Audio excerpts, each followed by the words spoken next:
Jordan is hosting an emergency conference to coordinate the humanitarian response to Israel's war on Gaza. US Secretary of State Antonio Blinken is expected to attend, and he's likely to hold talks with several regional leaders, including Jordan and Egypt. UN Secretary General Antonio Guterres says more humanitarian aid needs to be allowed in. All available routes into Gaza must be operational, and the land routes are absolutely crucial. I also welcome all coordinated efforts to fully operationalize the mechanism to facilitate aid into Gaza as mandated by Security Council Resolution 2720. The international humanitarian response in Gaza has been severely lacking, with the delivery of aid facing obstacles at every level. Humanitarian access cannot wait for a ceasefire and cannot be subject to the political agendas of any party. Let's get an update now from Bernard Smith. He's joining us now from the Dead Sea.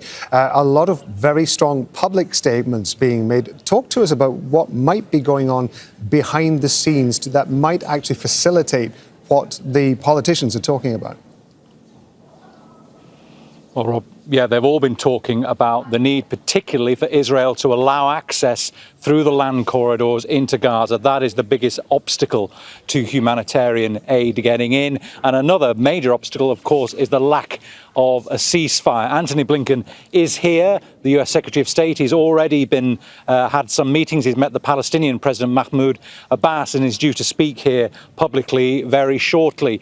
It's a unique, rare opportunity, perhaps, for him to see so many regional leaders in the same place at the same time. And we know he's here as part of this all-out push to get a ceasefire agreed between Israel and Hamas. Now, Blinken said earlier today in Tel Aviv that Israel had agreed and Benjamin Netanyahu had agreed to the terms of this Joe Biden's proposed ceasefire. Publicly, though, we know that Netanyahu has previously said he will continue the fight in Gaza until he's destroyed Hamas and its leadership. Nevertheless, Blinken says the ownership is now on Hamas. Well, he believes, he's hoping that he can speak to regional leaders here who can also put pressure on Hamas to agree to a ceasefire. The Qataris, the Egyptians, of course, are represented here. They've been the mediators between Israel and the US. And also there are other regional leaders here, and the hope is that they can help put this pressure. But we're still far from an agreement to a ceasefire. Rob? Bernard, thank you very much indeed. That's Bernard Smith giving us that update from the Dead Sea. Make sure to subscribe to our channel to get the latest news from Al Jazeera.